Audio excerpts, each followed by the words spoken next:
আল্লাহ বলবে রে কবরের মাটি এই গুনাহগার নাফরমানের জোরে জোরে চাপ দাও।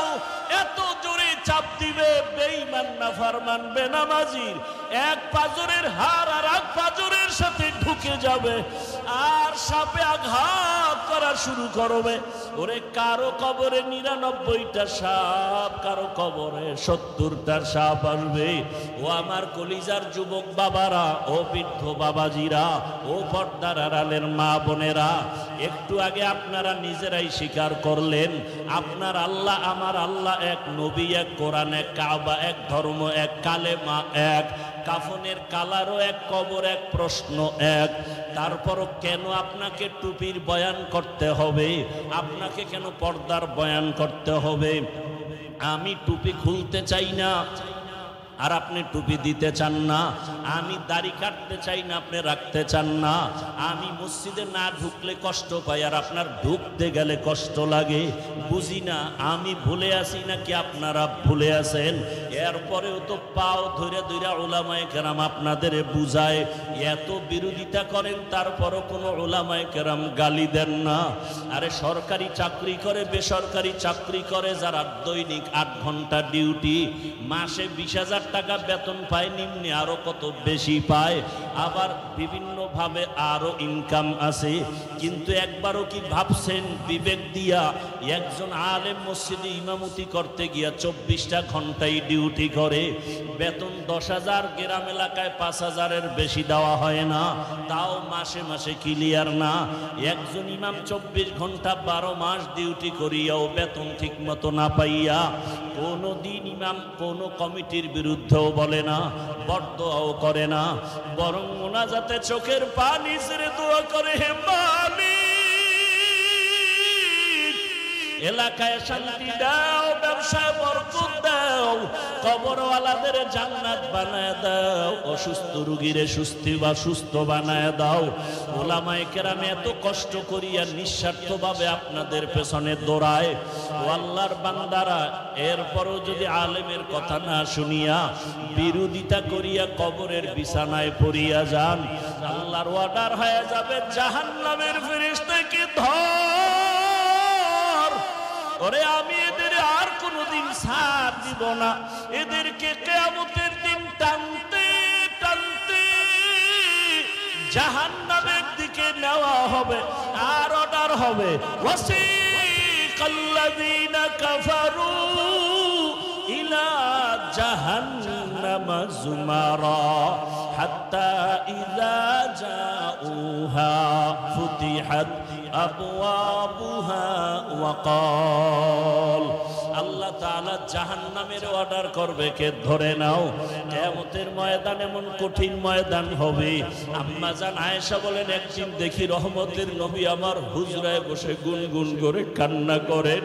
আমি আয়েশা ভয় পেয়ে গেলাম, বুঝি আমার বেয়াদবি হয়ে গেল। আমি গিয়ে জিজ্ঞাসা করলাম, ইয়া রাসূলুল্লাহ আপনি কাঁদেন কেন? মায়ার নবী কয়, আয়েশা আমার যখন খাদিজার কথা মনে পড়ে চোখের পানি ধরে রাখতে পারি না রে আয়েশা। ওরে আরবের মানুষ আমাকে যখন তাড়াইয়া দিত, ওরে আমার জন্মভূমিতে থাকতে দেয় নাই, ওই সময় আমার খাদিজা আমার জীবনের বড় সফলতার চাবি হয়ে আসছে। ও আয়েশা, খাদিজার কথা মনে যখন পড়ে চোখের পানি ধরে রাখতে পারি না। আর যখন হাসরের ময়দানের কথা মনে পড়ে কান্না করি। কেন ইয়া রাসূলুল্লাহ? আল্লাহর নবী বলেন, ও আয়েশা হাসরের ময়দানটা তো কঠিন। ওরে জমিনটা সূর্যের গরমে তামা হয়ে যাবে, অন্যদিকে জাহান্নামের আওয়াজ। ওই সময় আমার আল্লাহ রাগান্বিত আওয়াজ দিতে থাকবেন, লিমানিল মুলকুল ইয়াউম লিল্লাহিল ওয়াহিদিল কাহ্হার। এমন আওয়াজ দিবে হাসরের ময়দানটা থরথর করে কেঁপে উঠবে। এত কঠিন অবস্থা হবে, জাহান্নাম চিৎকার দিয়া বলবে, আল্লাহ বেনামাজি আমার পেটের মধ্যে দাও, তোমার গুনাহগার বান্দা বান্দি আমাকে দাও, ক্ষুধা লাগছে। আল্লাহ বলবে ফেরেশতারা জাহান্নামকে ফিরাও। জাহান্নাম যদি আগে যায় বিচার করতে পারবো না, শিকল লাগাইয়া ধরো। 70,000 শিকল লাগাইয়া জাহান্নাম কেমন ভাবে আঁকড়াইয়া ধরবে। ও আমার বাবারা, রাসূল যদি জাহান্নামের ভয়ে কান্না করেন হাসরের ময়দানের কথা চিন্তা করে, আপনার আমার কি উপায়? কপাল খারাপ, এক ফোঁটা চোখে পানিও নাই। ওরে ডানে বামে তাকাইয়া দেখো এই বান্দার চোখে কেন পানি? ওরে ও টাকার জন্য কাঁদে না, বাড়ির জন্য কাঁদে না, ওর অন্তরে জাহান্নামের ভয়, ওর অন্তরে হাসরের ময়দানে সূর্যের গরমের ভয়। ওই বান্দা কান্না করে, চিন্তা করে, টাকা পাইলাম, বাড়ি পাইলাম, গাড়ি পাইলাম, সম্মান পাইলাম, কিন্তু মরার পরে কি উপায় হবে সে চিন্তা তো করি নাই। সন্তান মা বাবাকে ভয় করে, প্রমাণ হলো মা বাবার সামনে অন্যায় করে না। একটা ছাত্র শিক্ষককে ভয় করে, প্রমাণ হলো শিক্ষকের সামনে ছাত্র অন্যায় করে না।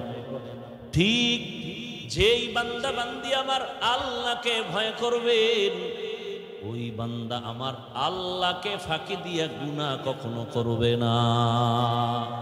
হরকে দারত খৌফে হকদার দিল মদম জন্নতুল মাওয়া দেহদ ও রাম কাম জুজবা হক ছি জে মখাজ ইনসুজা ফজলে ও আমস্তে দর জুমলা জাহা। তো আহলে হক উলামা কিয়ামত পর্যন্ত এই জাতিকে কবরের বয়ান করবেন, জান্নাতের বয়ান করবেন, জাহান্নামের বয়ান দিবেন, পরকাল নিয়ে মানুষকে কথা বলবেন। কেন দুনিয়া নিয়ে কিছু বলবেন না? কারণ আহলে হক উলামারা দুনিয়া বুঝে না। আন্দাজি ঠিক।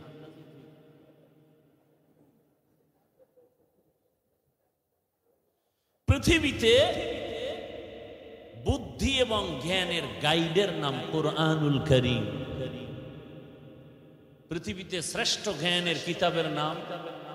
আর বলেন না কেন? আর এই কোরআন যার কাছে আসে সে হলো পৃথিবীর শ্রেষ্ঠ বুদ্ধিজীবী। আর আমগো দেশে যারা আউযুবিল্লাহ পারে না এরা বুদ্ধিজীবী। লাকুম দীনুকুম বুখারীর হাদিস বুদ্ধিজীবী।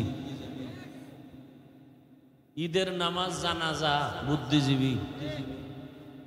আমি বললাম আপনার জিবি কত? বুদ্ধির জিবি আছে না, মেমোরির 1 GB 2 GB 4 GB 8 GB 32 64। বুদ্ধিজীবীর বুদ্ধির জিবি কত?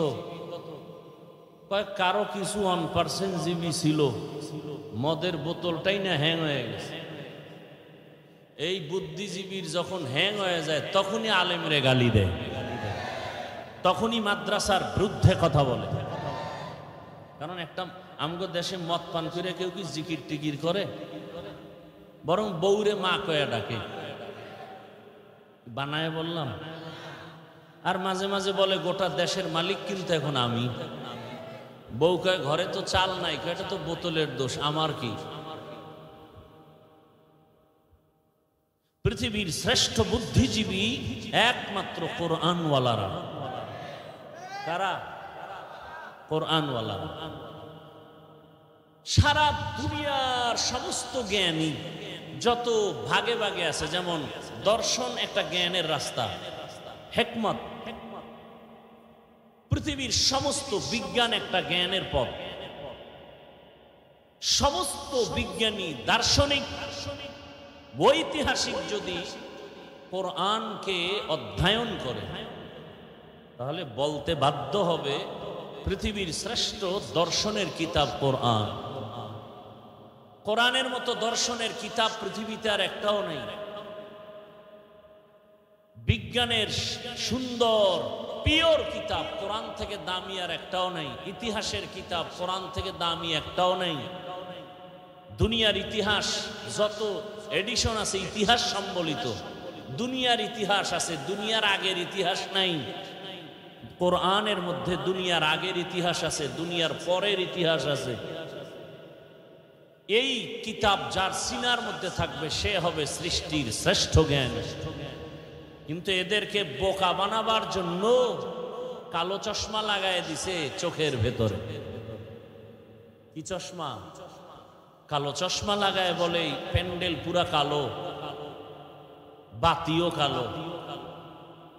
বাতিও কালো না, প্যান্ডেলও কালো না, সমস্যা কোথায়? চোখের মধ্যে। এ জমিনের মধ্যে কোরআনওয়ালারা সৃষ্টির শ্রেষ্ঠ পিওর মানুষ।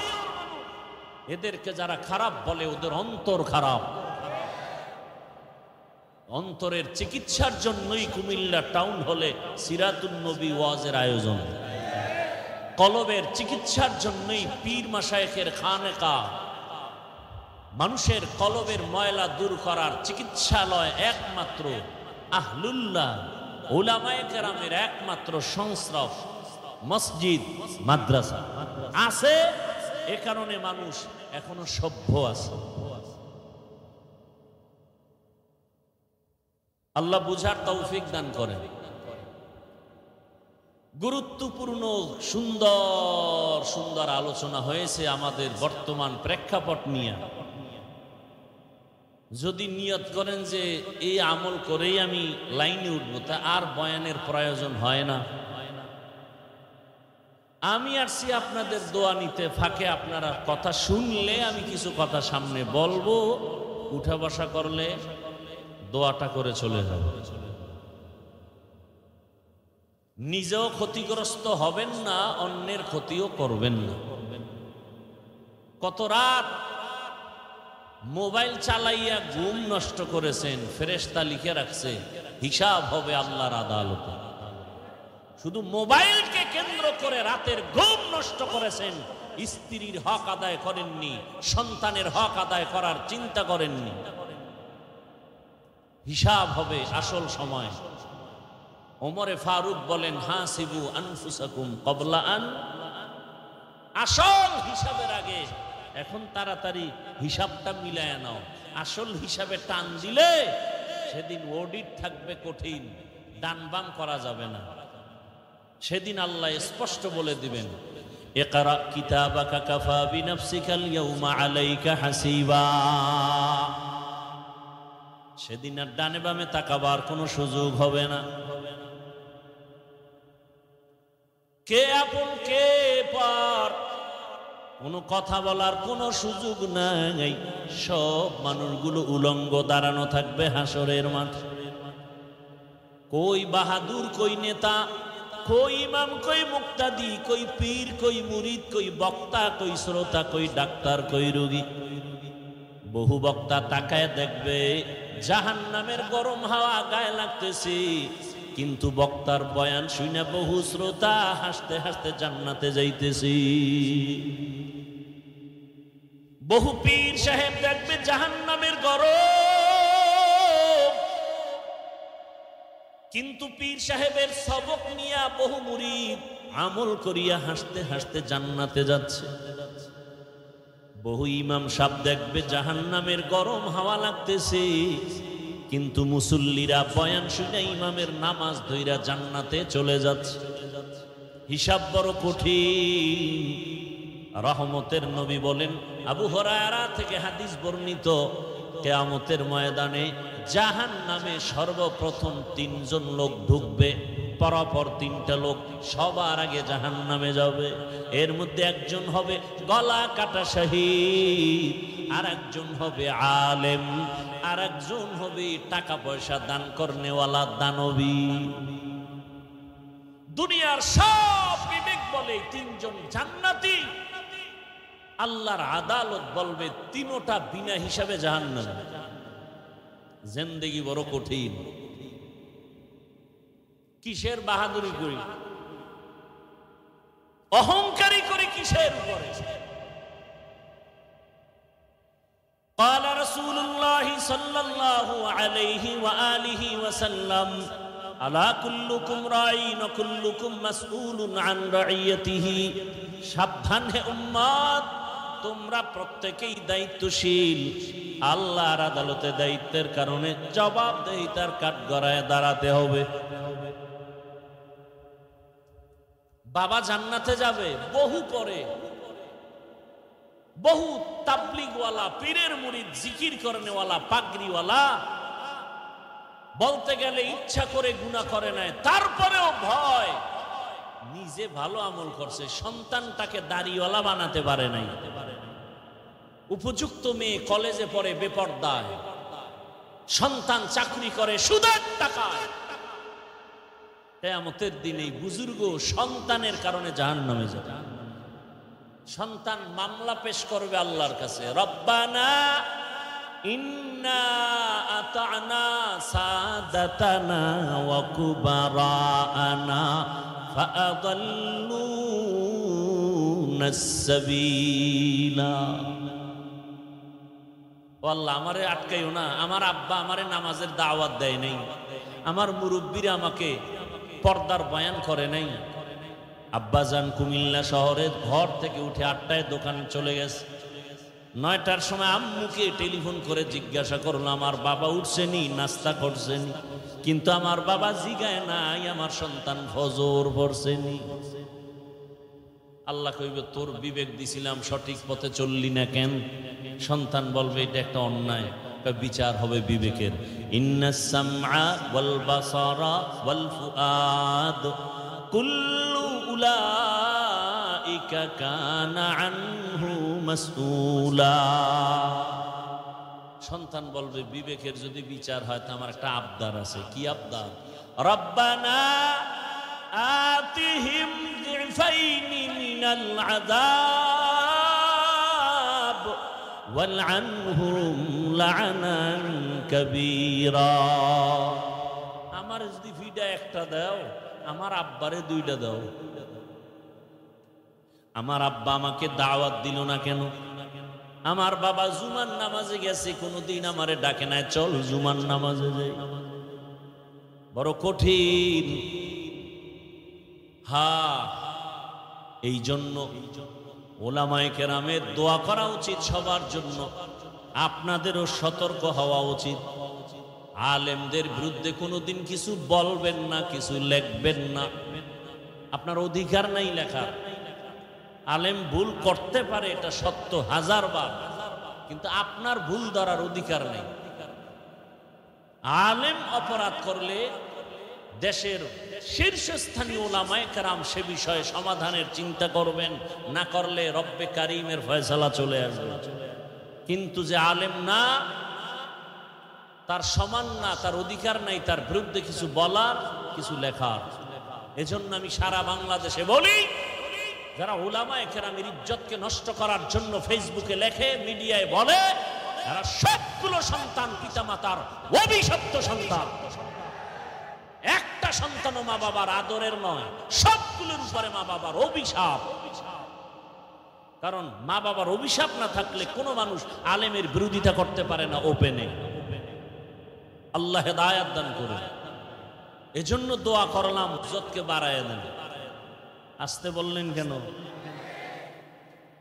ওলামায়ে কেরাম থেকে দোয়া নিবেন, দলাদলি করবেন না। আল্লাহ বুঝার তৌফিক দান করেন। তো আমি আপনাদের ধৈর্যের উপরে কিছু কথা রাখার জন্য কোরআনে হাকিমের এক আয়াত, রাসূলের একটি হাদিস পড়েছি। তরজমাটা বলে নেই। আল্লাহ বলে, ওয়া আম্মা মান খাফা মাকামা রাব্বিহি ওয়া নাহান নাফসা আনিল হাওয়া ফাইন্নাল জান্নাতা হিয়াল মাওয়া। আল্লাহ বলেন, ও দুনিয়ার মানুষ, আমার একটা আদালত কায়েম হবে, কিয়ামতের আদালত। ওই দিন আমার সামনে সবাই দাঁড়াইয়া হিসাব দেওয়ার ভয়টা অন্তরে জমা করিয়া, দুনিয়ার হায়াতে যারা অন্যায় থেকে নিজেরে বাঁচায় চলবা, আমি আল্লাহ ওয়াদা করলাম তার জন্য বিনা হিসাবে জান্নাত। রহমতের নবী বলেন, ইত্তাকিল মাহারিম তাকুন আ'বাদান নাস। আল্লাহর নিষিদ্ধ জিনিস থেকে নিজেকে ফিরাও, হারাম থেকে বাঁচাও, তো আল্লাহ তোমার মর্যাদা উম্মতের কাছে বাড়াবেন, আল্লাহর কাছেও বেড়ে যাবে। তরজমা শেষ। এবার কিছু ব্যাখ্যা। রবিউল আউয়াল সম্পর্কে আলোচনা হয়েছে যথেষ্ট পরিমাণ, তবে ভূমিকা স্বরূপ আমি 2-3 মিনিট রবিউল আউয়ালের কথা বলে মূল কিছু আলোচনা করব। ধৈর্য হবে? আল্লাহ কবুল করেন। রবিউল আউয়াল মাস আরবি মাসের গণনার আকারে 12 মাসের তৃতীয় মাস। আল্লাহ নিজেই বলেছেন, ইন্না ইদ্দাতাশ শুহুরি ইনদাল্লাহি 12 শাহরা শাহরান ফি কিতাবিল্লাহ ইয়াউমা খালাকাস সামাওয়াতি ওয়াল আরদ মিনহা আরবাআতুন হুরুম যালিকাদ দীনুল কাইয়্যিম। গণনার আকারে বছরে মাস হবে 12টা। কিয়ামত পর্যন্ত কোনো বছর 11 মাসেও হবে না, 13 মাসেও হবে না।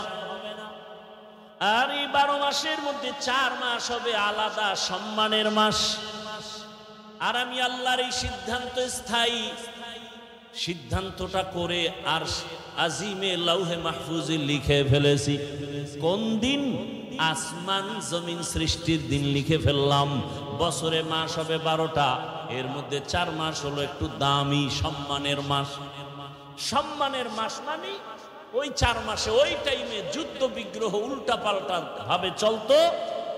বেদিন বেঈমান মুশরিকরা আল্লাহ তা নিষেধ করে দিলেন। এই 4 মাসে কোনো যুদ্ধ চলবে না, বিগ্রহ চলবে না, কোনো আন্দোলন চলবে না। ওই হুকুম এখন আর নাই। ওই 4 মাস অন্য মাসের তুলনায় একটু দামি। ওই মাসগুলোর নাম, প্রথম 1 মাস রজব, এরপরে জিকাদা, যুলহিজ্জা, মুহররম, এই 4 মাস। আল্লাহ পাক স্থায়ী সিদ্ধান্ত নিয়ে নিলেন মুহররম একটা সম্মানের মাস। সিদ্ধান্ত আল্লাহর, লিখেছেন লাউহে মাহফুজে। কোন দিন? আসমান জমিন সৃষ্টির দিন।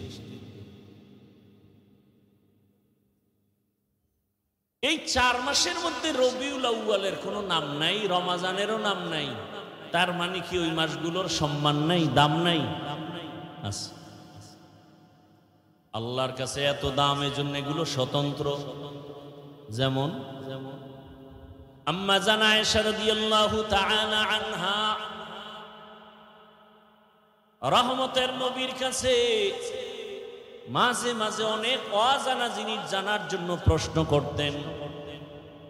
তো একদিন আম্মাজান ভাবলেন, বাবা আবু বকর সিদ্দিককে নবী এত আদর করেন, ভালোবাসেন, পাশে ওমর, নবী যেখানে যান এক পার্শ্বে আবু বকর আর এক পার্শ্বে ওমর, পরামর্শ তাদের থেকে নেন। আমলেও তারা অনেক আগানো। আম্মাজান প্রশ্ন করলেন, ইয়া রাসূলুল্লাহ, আপনার সাহাবায়ে কেরামের মধ্যে সব থেকে দামি কে? আম্মাজান প্রশ্ন করলেন ধারণা নিয়ে যে বাবার নামটা চলে আসবে। নবীও বুঝতে পারছেন নবীজি বাবার নাম আর বলে নাই, আবু বকরের নাম না বলে বলে আমার সাহাবাদের মধ্যে খুব দামি আমার সাহাবী ওমরে ফারুক। কে? ওমরে ফারুক। আম্মাজান মনে মনে পেরেশান, আব্বার নাম কইল না, ওমরের নাম। নবী আবার বারবার এটাকে ট্রাই করে বলে, জানুনি রে আয়েশা, ওমরের দাম কত? আকাশের দিয়ে তাকায় দেখো, নক্ষত্র দেখা যায়, গণনা করা যায় না। ওমরের এই পরিমাণ নেক আমল যা গণনা করা যাবে না। আম্মাজান ভাবে নাম কইব আব্বার, খালি ওমরের ডা কেন? নবীও ঘুরাইতেছে, কয় না, বুঝতেছে আম্মাজান আয়েশার অবস্থা। এ ভাই আপনারা এমন করেন কেন? উঠার ব্যারাম থাকলে ঢুকলেন কেন? দাঁড়ায় দাঁড়ায় বয়ান শুনতেন, বাহিরে মন চাইলে দাঁড়াইতেন, মন না চাইলে বাইরে যেয়ে বিড়ি টানতেন। কেন ডিস্টার্ব করেন বলেন তো? দীর্ঘ টাইম আপনার বসার অভ্যাস না থাকলে ভেতরে ঢুকলেন কেন? আপনাদের মতো অন টাইম মানুষের জন্য তো বাহিরে মাইক লাগানো হয়েছে, না তো বাইরে মাইকের দরকার ছিল না। কেন ডিস্টার্ব করেন?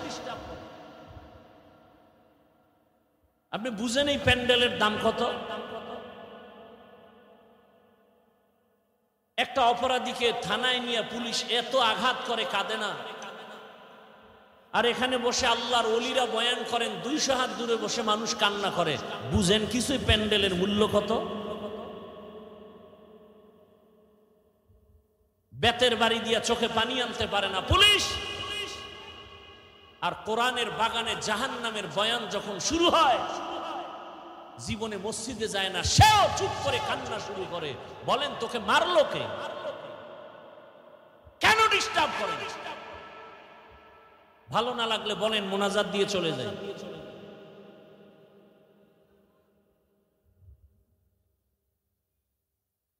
বড় আশা করে আসি, বিভিন্ন কারণে আর বয়ানের মন ভেঙে যায়। আল্লাহ হেদায়েতের দৌলত সবার আগে আমাকে দান করেন।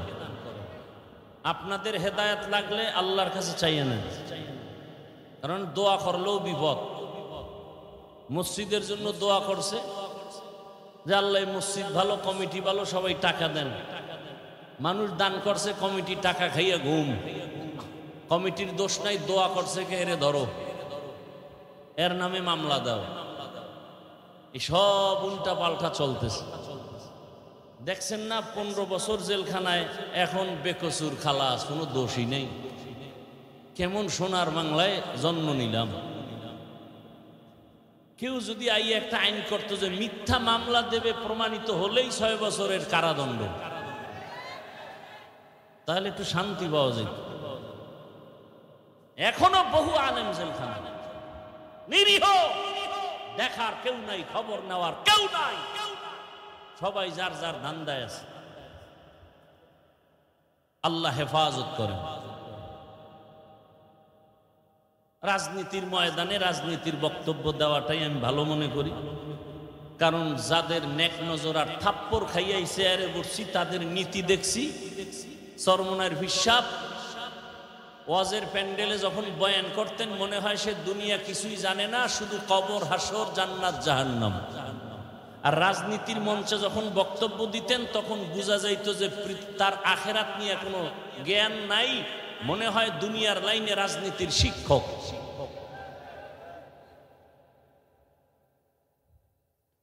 রাজনীতির কথা উম্মতকে বলার জন্য আমাদের ইসলামী রাজনীতির মঞ্চ আছে না নাই? কথা বলেন। এখানে আওয়ামী লীগ, বিএনপি যত দল আছে, সবের লোক এখানে আছে না? এরা যদি জানতো যে আমি চরমনায়ের হাত পাখার ভোটের জন্য আইসি ওয়াজ করতে, বইতুনি সবাই। সত্য কথা বলেন, কথা বলেন না কেন? খেজুর গাছ রিক্সার ভোট চাইতে আইসি, এই খবর টের পাইলে বইতো সবাই। বলেন, তাহলে এই মানুষগুলো নির্দ্বিধে আসছে কেন? যে হুজুরেরা একটু কান্নার ওয়াজ করব, জাহান্নামের বয়ান করবে, নামাজের ওয়াজ করবে, রোজার ওয়াজ করবে, সুদের বিরুদ্ধে ওয়াজ করবে, হালাল হারামের বয়ান করবে। কথা বুঝাইতে পারলাম? হ্যাঁ,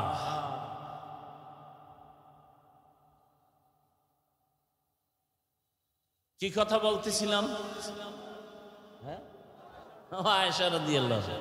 পাবলিক আবার ওই যে কেসা কাহিনীর ওয়াজ হনে না, কইলে আর ছাড়ে না। আর হারা দেশ গরম বানাইব, হাফিজুর রহমানের অশ্বিনে লাভ কি? কেসা কাহিনীর ওয়াজ করে। গতবার টাউন হলে এই বিষয়ে কিছু বলছিলাম নি?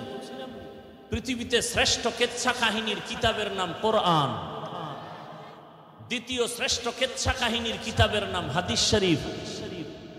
ওলামায়ে কেরাম একটু উম্মতকে বলে দেন, কোরআনের মধ্যে সাপের কেচ্ছা নাই, হাতির কেচ্ছা নাই, মশা মাছির কেচ্ছা নাই, তো জাহেলগুলো কি কয়? ও যা কি কয়, কি বলে তার খবর নাই। আসলে হেদায়েতের নিয়তে বলে না, আক্রমণের জন্য বলে। আল্লাহ সব ভাইকে হেদায়েত দান করুন। গরুর কেচ্ছা দিয়া সূরা বাকারা শুরু হয়, কেচ্ছা নাই।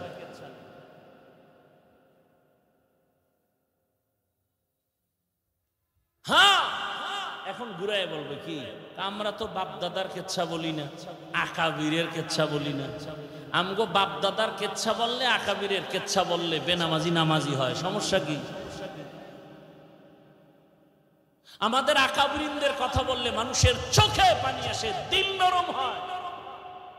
তারা জীবনভর কেঁদে গেছেন, ইখলাসের গাছ রোপণ করে গেছেন, দেওবন্দীদের এই ফলাফল তো আমরা এখন দেখতে পাই। আল্লাহ বুঝার তৌফিক দান করে।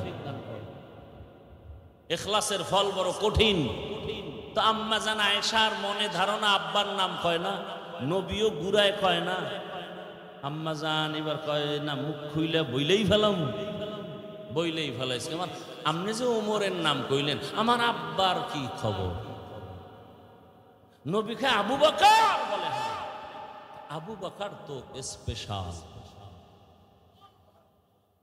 আবু বকর স্পেশাল। বছরে 12 মাসের 4 মাস দামি, রজব, জিকদা, যুলহিজ্জা, মুহররম, রমজান কই, রবিউল আউয়াল কই? এটা তো স্পেশাল। শাহরু রমাদানাল্লাযী উনজিলা ফীহিল কুরআন হুদাল লিন-নাস ওয়া বায়িনাতিম মিনাল হুদা ওয়াল ফুরকান। রবিউল আউয়াল বারবার আলোচনা আসে কেন? সবাই নবীর জন্ম মোবারকের আলোচনা করে, কিন্তু শুধু জন্মটাই রবিউল আউয়ালের মধ্যে সীমাবদ্ধ না। রবিউল আউয়াল এমন একটা মাস, আমরা অনেক নিয়ামত পেয়েছি রবিউল আউয়ালে। ভালো করে মনে রাখবেন, এই রবিউল আউয়ালে রাসূলের আগমনকে কেন্দ্র করে আলোচনার ব্যানারগুলোতে আমরা অনেক শব্দ দেখি। যেমন এই চট্টগ্রাম, কুমিল্লা, বাংলাদেশ সহ বিভিন্ন ব্যানার দেখলাম, লেখা আছে মিলাদুন নবী, আবার তার সামনে আছে ঈদ, আবার একটু বড় করে উপরে লেখা আছে সকল ঈদের বড় ঈদ, ঈদে মিলাদুন নবী। মিলাদুন নবী এই কথার বিরোধিতা কোনো আলেম করে না, করতে পারে না, কিন্তু ঈদ শব্দ নিয়ে কিলোকাল করতে পারে অনেকে, সেটা ভিন্ন কথা। তবে ভালো করে মনে রাখবেন, কুমিল্লা টাউন হলে 13 সেপ্টেম্বরের ব্যানারে লেখা মিলাদুন নবী। কথা কন না কেন? কি লেখা? সিরাতুন নবী। ভালো করে মনে রাখবেন, আমি পেসের কথা কম বলি, সহজে বুঝার জন্য বলতেছি। বাংলাদেশের রাসূলের শানের কয়েকটা শব্দ বা বাক্য দেখি। 1 নম্বরে মিলাদুন নবী, দ্বিতীয় সিরাতুন নবী, আর একটা বাক্য দেখি দাওয়াতুন নবী, আর একটা বাক্য দেখি ওয়াফাতুন নবী। ভালো করে মনে রাখবেন, মিলাদুন নবী, সিরাতুন নবী, দাওয়াতুন নবী, ওয়াফাতুন নবী, এই 4টা বাক্য একমাত্র, শুধুমাত্র, কেবলমাত্র রাহমাতুল লিল আলামিনের শানের বাক্য। আর কারো বেলায় 4টা বাক্য ব্যবহার হয় না। মুসা নবীর বেলায় হয় না, ঈসা নবীর বেলায় হয় না, ইব্রাহিম নবীর বেলায় ব্যবহার হয় না। এই 4টা বাক্য আমার রসুলের শানের বাক্য।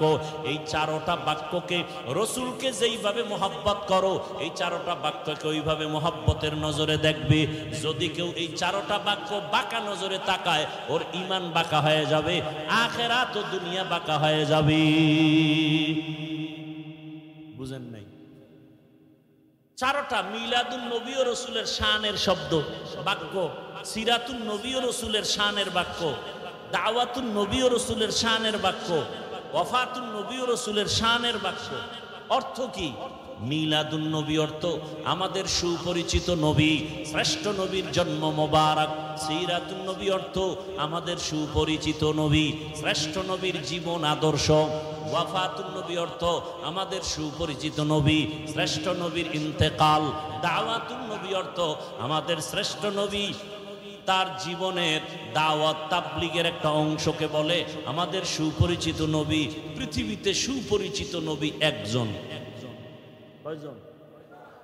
কেমন পরিচিত? গর্তের পিপীলিকা রসুলকে চিনে, উড়ন্ত পাখি রসুল চিনে। এক ইহুদি মহিলা দুধের বাচ্চা নিয়ে রওয়ানা, মুহাম্মদের প্রশ্ন করে আটকায় দিবে। এবার রওয়ানা, রহমতের নবীর সামনে যাইয়া ইহুদি মহিলা প্রশ্ন করার আগে দুধের বাচ্চা রহমতের নবীর কথা বলতে পারে না যে বাচ্চা, সে বাচ্চা রসুলকে সালাম দিয়ে দিল।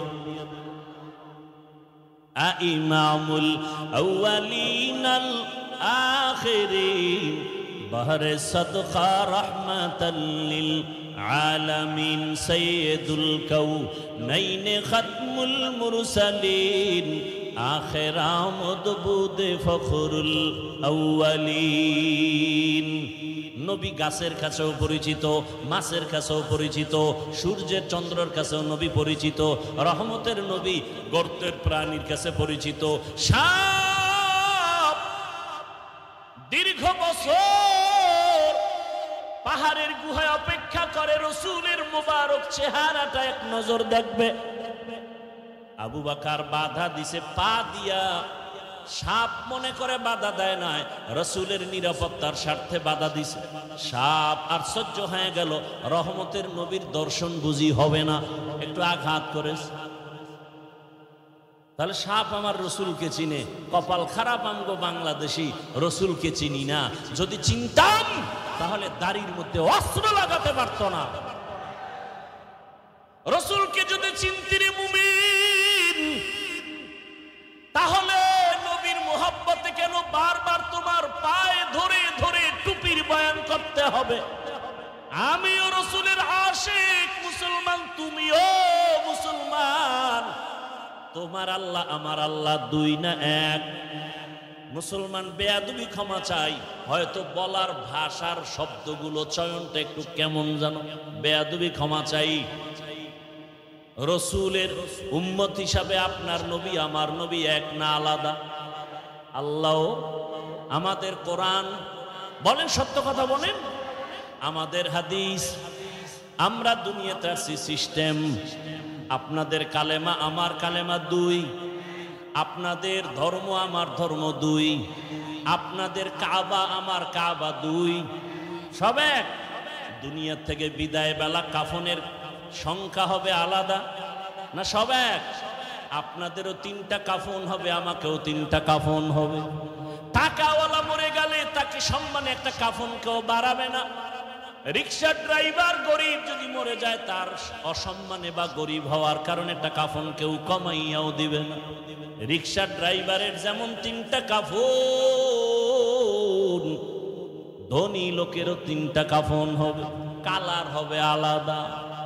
গরিবের কাফনের কালার একরকম, ধনীদের কাফনের কালার আর একরকম। ভালো করে বুঝো, কে ধনী কে গরিব, কে আলেম কে মূর্খ, কে ইমাম কে মুক্তাদি, কে পীর কে মুরিদ।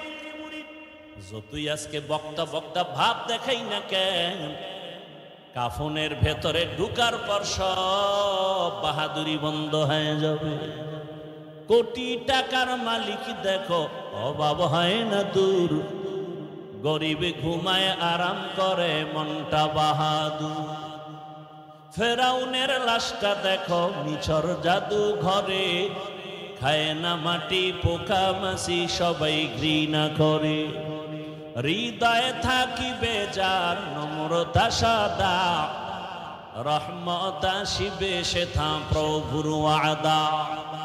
বড়র বাড়াই থাকলে দিলে রহমত আসবে না, নিজেকে নিজে ছোট মনে করিও সাদা। উঁচু জমিন থেকে পানি নিচু জমিনে যায়, তেমনি খোদার রহমত আসে নম্রতার হৃদয়। ভোগ বিলাসের বাড়ি গাড়ি পরে রবে সব, থাকতে সময় স্মরণ করো আল্লাহ আমার রব।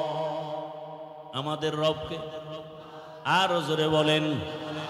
তাহলে আমাদের কাফনের কালারও কি এক? কবরের সাইজ একটু আলাদা হবে, কবরের সাইজও সবার এক। কবরে মাটি দেওয়ার পরে প্রশ্ন করার জন্য দুই ফেরেশতা আসবে। আমার প্রশ্ন আলাদা, আপনারটা আর একটা প্রশ্ন। কে ধনী কে গরিব, কে পীর কে মুরিদ, কে টাকাওয়ালা কে গরিব, সবার বেলায় তিনটা প্রশ্ন। রবের পরিচয় দাও, ধর্মের পরিচয় দাও, রাহমাতুল লিল আলামিনের পরিচয় দাও।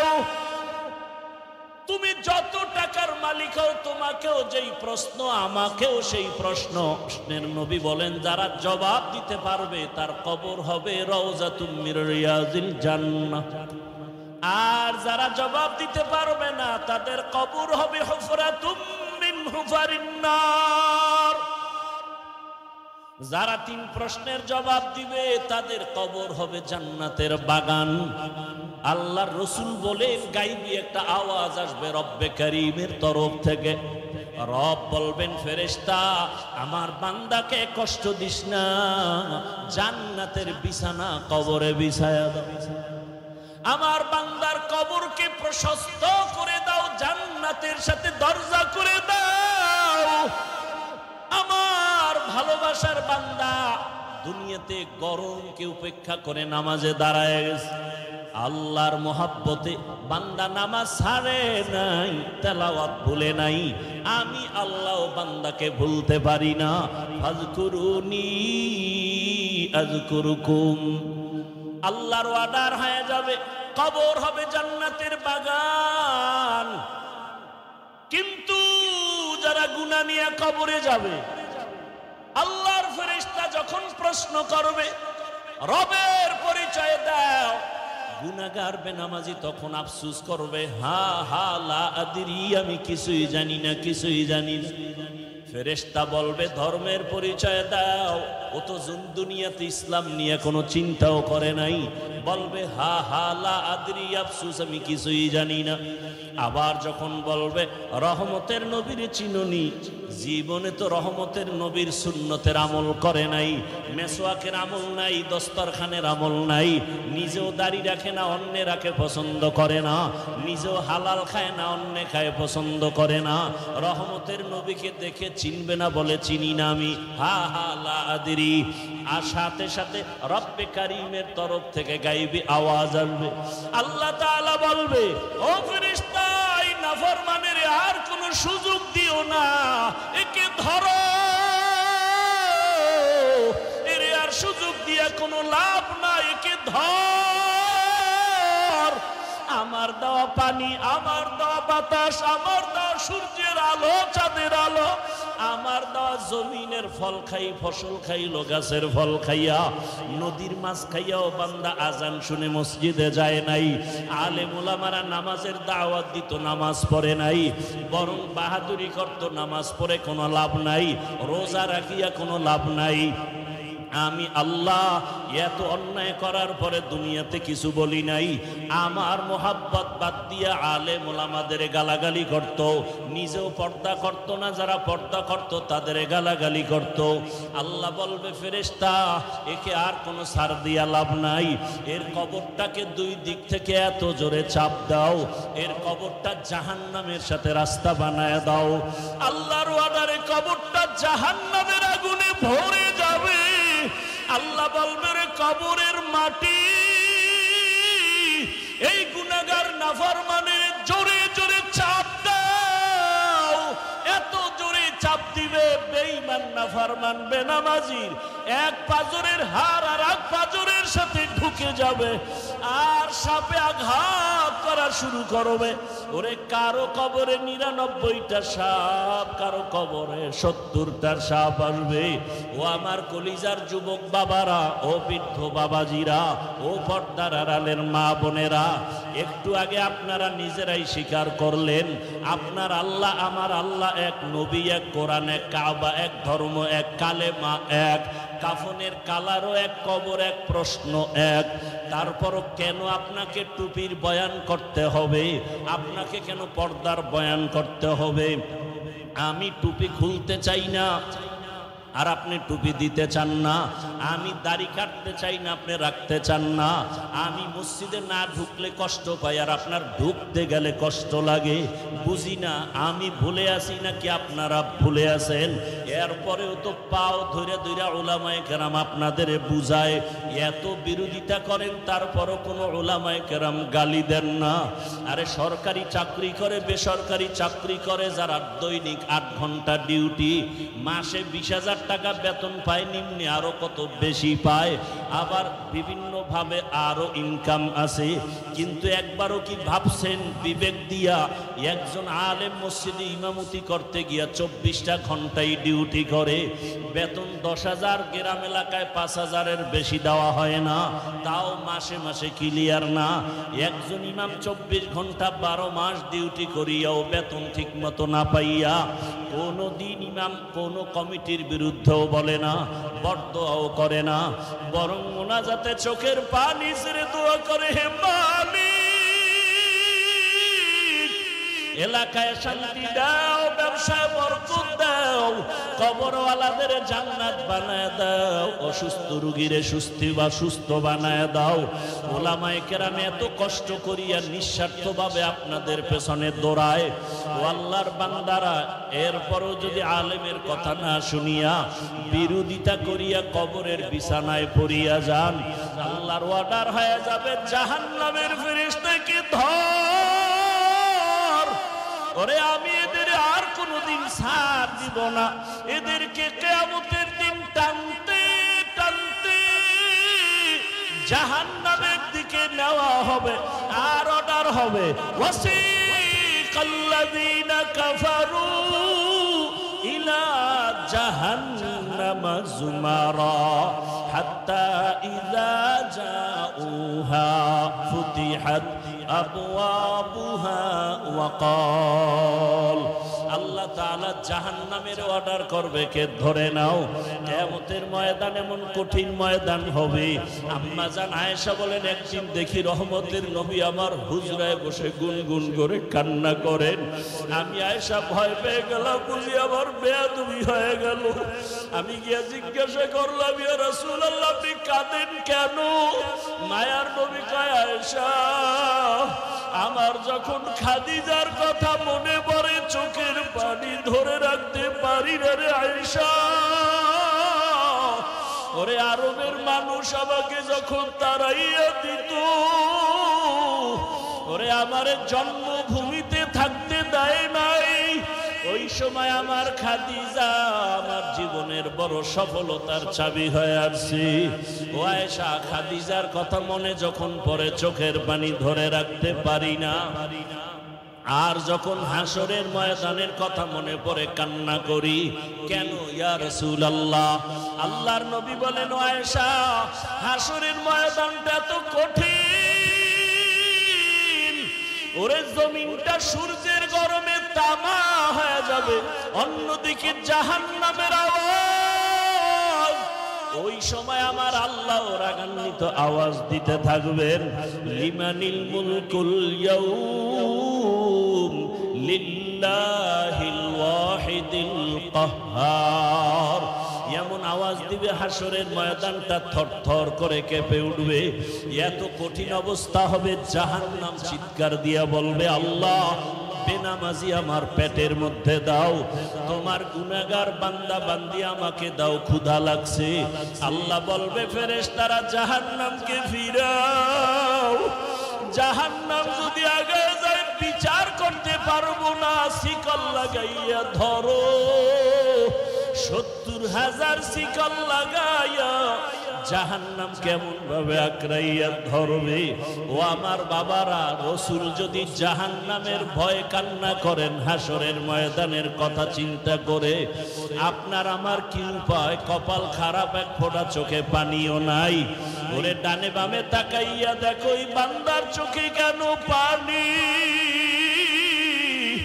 ওরে ও টাকার জন্য কাঁদে না, বাড়ির জন্য কাঁদে না, ওর অন্তরে জাহান্নামের ভয়, ওর অন্তরে হাসরের ময়দানে সূর্যের গরমের ভয়। ওই বান্দা কান্না করে, চিন্তা করে, টাকা পাইলাম, বাড়ি পাইলাম, গাড়ি পাইলাম, সম্মান পাইলাম, কিন্তু মরার পরে কি উপায় হবে সে চিন্তা তো করি নাই। ছেলেও আমার কবরে যাবে না, মেয়েও যাবে না, আপন কেউ যাবে না। এই চিন্তা যখন আসে, চোখ দিয়া পানি বের হয়ে যায়। রহমতের নবী বলেন, আয়েশা, এমন অবস্থা হবে, আল্লাহ বলবে 70,000 শিকল দিয়া জাহান্নামকে ধরো। আমি বিচার শেষ করার পরে তারপরে জাহান্নামকে ছাড়বা। আল্লাহর অর্ডারে জাহান্নামের গলায় শিকল লাগায়া বাঁধবে। 70,000 শিকলের গোড়ায় গোড়ায় 70,000 ফেরেশতা ধরিয়া রাখতে পারে না। তখন আমার মায়ার নবী দেখে সহ্য করতে পারবেন না। মায়ার নবী দেখবে মুসা নবীর কান্না, ঈসা নবীও কাঁদবে ওই হাসরের মাঠে। ইব্রাহিম নবীর কান্না, ঈসা নবীর কান্না। আম্মা জানকে নবী বলেন আয়েশা, তখন আমিও কান্নায় পড়ে যাব। সবাই নিজের জন্য কাঁদবেন, আর আমি মাওলার দরবারে মাকামে মাহমুদে সিজদায় পড়ে কাঁদবো আর বলবো, হে মালিক, জাহান্নামকে ফিরাও, আবার উম্মত যেন জাহান্নামে ধরতে না পারে। আমার আল্লাহ তখন বলবেন, নবী মাথা উঁচু করেন, আপনি কাঁদবেন না, আমি আপনাকে কান্না করার জন্য পাঠাই নাই। তখন নবী বলেন, আল্লাহ কুদরতি ভাবে একটু পানি দিয়া জাহান্নামকে বলবে, ফেরেশতাকে বলবে, জাহান্নামের ছিটাইয়া দাও। আল্লাহর কুদরতি হাতের পানি নিয়ে যখন জাহান্নামে ছিটাইয়া দিবে, জাহান্নামটা পেছন দিকে দৌড়াতে থাকবে। ফেরেশতারা বলবে, আল্লাহ এমন কি পানি দিলা, 70,000 শিকল দিয়া যেই জাহান্নামের ধরে রাখতে পারি না, এমন কি পানি দিলা যে জাহান্নাম পেছনে ভাগতেছে। এটা কি জমজমের পানি নাকি আবে হায়াতের পানি নাকি কাউসারের পানি? আমার আল্লাহ বলবে, না রে ফেরেশতারা, জমজমের পানিও না, কাউসারের পানিও না, আবে হায়াতের পানিও না। এই পানি আমার মায়ার নবীর গরীব গুনাহগার উম্মতের চোখের পানি। ওই কুমিল্লার টাউন হলে বসে আমার গুনাহগার বান্দারা জাহান্নামের ভয়ে কাঁদছে। ও দাড়ি কামানেওয়ালা বাবারা, ও বেপরদায় চলনেওয়ালা বাবারা, ও আমার যুবক বাবারা, জীবনে তো গুনাহ কম করলা না, মনে চাইছে নামাজ পড়বা না পড়ো নাই, রোজা রাখবা না রাখো নাই, গান শুনবা শুনছো, বেপরদায় চলবা চলছো, আড্ডা দিবা পার্কে যাইবা চলে গেছো, মনের মতো গুনাহ করেছো, এখনো কি তওবা করবা না রে বাবা? মনে মনে ভাবছো কি আমরা টুপিওয়ালারা পাগল হয়ে গেছি? না রে বাবা, ১৫০০ বছর পর্যন্ত কোরআনের একটা ভুল কেউ বের করতে পারে নাই। ওই কোরআন সত্য যদি তোমার অন্তর বলে, মনে রাখিও কোরআনের সব বয়ান সত্য। আল্লাহ সত্যভাবেই বলেছেন, ইন্নাল আবরারা লাফি নাঈম ওয়া ইন্নাল ফুজ্জারা লাফি জাহিম। নেক আমলওয়ালারা জান্নাতের পথিক, গুনাহগারেরা জাহান্নামের পথিক। ওরে আজকে নফসের ধোঁকায় পড়িয়া যারা নামাজ পড়ো না, রোজা রাখো না, পর্দা করো না, হালাল খাও না, ও পর্দার আড়ালের মা বোনেরা, কয়দিন আর দুনিয়ার রং তামাশা বাহাদুরি, এখনো সময় আছে, তওবা করেন। ওরে মায়ার নবী যদি কান্না করেন উম্মতের জন্য জাহান্নামের ভয়, আপনার আমার কত গুনাহ, কি পরিমাণ কান্না করা উচিত। আল্লাহর কাছে তওবা করেন। আপনার মতো কত মা কত বোন বেপরদায় চলে না, নামাজ ছাড়ে না, মোবাইলে সময় নষ্ট করে না, এখনো পর্দা করে নামাজ আদায় করে, আপনারা কেন পারবেন না? ও যুবক বাবা, আপনার মতো যুবক ডাক্তার, ইঞ্জিনিয়ার, টাকার মালিক, স্কুল কলেজে পড়েন, 5 ওয়াক্ত নামাজ আদায় করে, আপনি কেন পারবেন না?